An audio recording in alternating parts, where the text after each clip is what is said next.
Assalamualaikum warahmatullahi wabarakatuh. Jumpa lagi kali ini dalam teknik lukis dan juga label telinga untuk sains PT3. Okey. So biasanya pelajar ada masalah sikit untuk melabel bahagian telinga kan. Tapi lukisan jaranglah soalan tanya suruh melukis. Label tu selalu ada. Tapi kali ini cikgu nak ajar juga macam mana untuk melukis telinga, ya. Okey. Mula-mula kita akan mulakan dengan cuping telinga, saluran telinga, gegendang dan juga ossicle. Okey, sampai ossicle So, lepas tu kita mulakan daripada ossicle.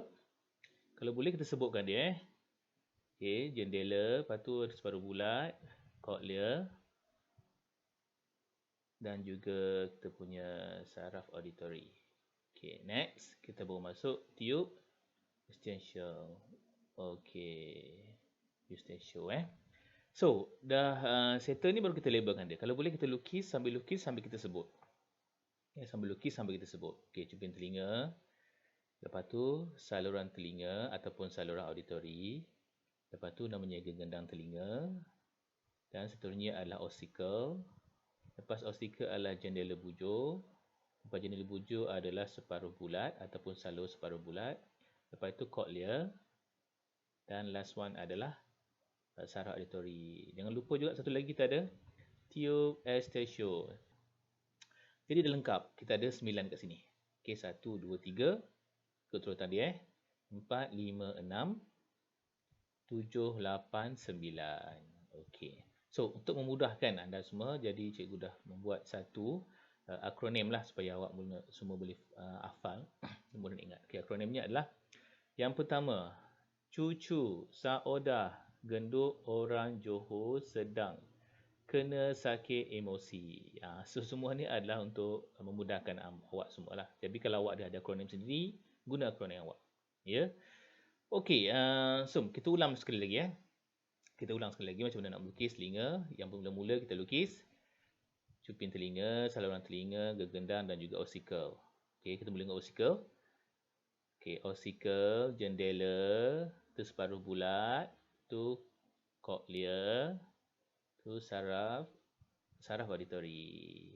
Baru masuk tube eustachial. Okey. Okey, dah Okey, jadi kita nak sekarang ni kita nak label lagi, nak macam buat 2 kali lah kan. 4 5 6. Okey, 7 8 9. Okey, lepas tu kita masukkan nama-namanya. Satu adalah cuping telinga. Okey, lepas tu kita ada saluran telinga. Lepas tu kita ada gegendang telinga. Dan kita ada ossicle ataupun tulang ossicle. Lepas tu kita ada jendela bujur. Lepas tu kita ada saluran separuh bulat. Dan kita ada cochlea. Kita ada saraf auditory. Dan last one adalah tube eustachial. Okey. Jadi yang akronim tu awak boleh hafal lah. Boleh tengok banyak kali video ni awak dah hafal. Okay, sekarang kita nak masukkan dia punya function dia. Okay, sebelum function dia, telinga ni terbahagi kepada 3 bahagian. Kita ada telinga luar, telinga tengah dan juga telinga dalam. Biasanya telinga luar dengan telinga tengah ni kalau rosak kita ada device lah yang boleh repair. Tetapi kalau telinga dalam yang rosak susah sikit device yang dah ada. Yang kita nak repair dia kan. Maksudnya nak ada device untuk nak dengar suara orang kan. Kadang-kadang kita dengar yang ada pakai earphone kan. Biasa tu dia rosak telinga luar dan tengah aja. Okey, so sekarang kita mula dengan cuping telinga. Apakah fungsi atau function cuping telinga? Dia adalah memberangkap ataupun terima gelombang bunyi. Gelombang bunyi bukan gelombang gelombang radio, dia gelombang bunyi. Tambah lagi sikit gelombang bunyi. Okey, nombor 2, saluran auditory. Dia dapat gelombang tu dia buat apa? Jadi dia salurkan gelombang bunyi tersebut ke gegendang. Jadi dah dapat daripada cuping telinga dah kumpul banyak, dia masuk saluran telinga, pergi ke gegendang. So gegendang buat apa sekarang? Gegendang dia akan bergetar. Jadi gegendang kat sini nombor 3 ni dia akan bergetar. Dia akan bergetar lah. Lagi kuat kita dengar bunyi atau gelombang, lagi kuat getaran tu.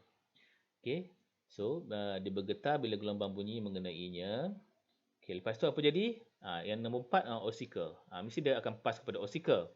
Kan? Jadi, ossicle ni bila dah terima daripada gegendang, dia akan kuatkan lagi getaran tu. Kuat getaran bunyi tu, kuatkan lagi dan dihantar ke jendela bujur. Ikut turutan dia. Hantar ke jendela bujur nombor 5. Okey. So, apa jendela bujur ni buat? Okey, dia dah kuatkan getaran, dihantar ke jendela bujur.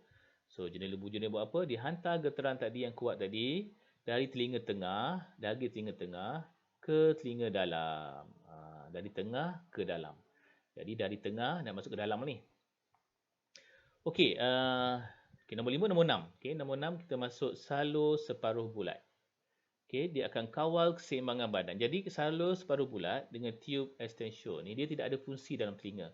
Dia hanyalah sekadar untuk keseimbangan badan. Jadi kalau ditanya soalan bahagian manakah yang tidak terlibat dalam telinga, kita sebut dua bahagian ni lah. Ya.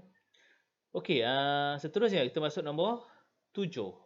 Jadi nombor 7 iaitu tukarkan getaran bunyi kepada impuls. Sebab apa? Sebab dia nak masuk ke saraf auditori ni. Jadi gelombang dan juga bunyi tadi dia akan tukar dalam bentuk impuls. Okey, dah tukar dalam bentuk impuls, dihantar kepada saraf auditori. Jadi saraf auditori akan hantar saraf impuls impuls tadi daripada cochlear terus hantar ke otak. Untuk apa? Untuk otak kita mentafsir. Okey, last one adalah tube extension. Adalah untuk keseimbangan badan kita, iaitu seimbangkan tekanan udara kedua-dua gegendang telinga kita. So, kita dua kan kiri kanan. Jadi, tujuan dia adalah untuk keseimbangan. Keseimbangan ni maksud apa? Kita berdiri pun tak rasa nak jatuh, duduk pun tak rasa nak jatuh. Jadi, kita rasa seimbang. Itulah maksudnya. Okey, cikgu rasa cukup sampai di sini saja. Okay, kalau awak ada rasa nak tak faham ke ataupun nak perlu ulang lagi. Video ni boleh ulang banyak kali. Itu kelebihan kita buat pembelajaran bervideo seperti ini. Okey. Jadi jumpa lagi masa akan datang. Jadi jangan lupa subscribe cikgu punya video channel dan juga share video ni kepada rakan-rakan lain. Okey, jumpa lagi. Bye.